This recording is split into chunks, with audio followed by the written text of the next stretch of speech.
At sa iba pang balita, public spending sa mga konstruksyon at mga proyektong pang-infrastruktura tumaas sa taong ito. Ang detalye sa ulat ni Aljo Bendijo. Tumaas ng 32.4% ang public spending ng construction sa bansa noong taong 2012, malayo ng bagya sa 31.8% na pagbaba noong taong 2011. Ito'y nagpapakita lamang kung gaano kaseryoso ng pamahalaan ang pagtatayo ng iba't ibang uri ng infrastruktura sa bansa.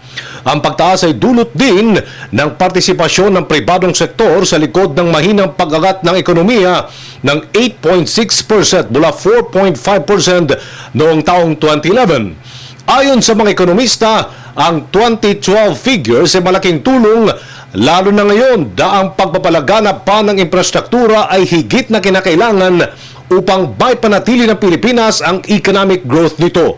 Ayon kay Socio-Economic Planning Secretary Antonio Balisagan, may kukumpara umano ang infrastructure sa Pilipinas sa bansang Thailand na kung bagyang nauna ng 10 taon pagdating sa infrastrukturang Thailand ay di hamak naging 5 taon na lamang ito ngayong advance dahil sa agresibong hakbang ng pamahalaan na magtayo ng iba't ibang uri ng infrastruktura sa Pilipinas.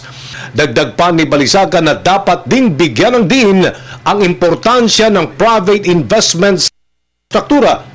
Samantala, inulat naman ni Noriel Rubin, isang world-renowned economist, na kailangan pa ng karagdagang infrastructure investments ang bansa upang i-convince ang international rating agencies para tuluyad ng i-grant ang pinakahihintay ng bansa na mataas na investment grade status.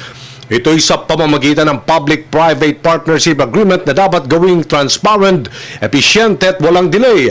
Inaprobahan ng Administrasyon Aquino ang pondo at cost increase ng 42 big-ticket infrastructure projects na nagkakalaga ng 439.15 billion pesos mula nang i-roll out ang bidding process para sa 8 PPPs.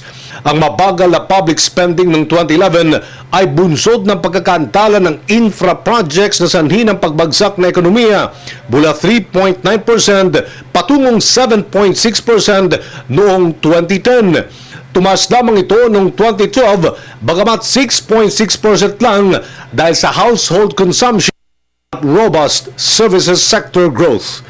Para sa Telebisyon ng Bayan, Aljo Bendijo.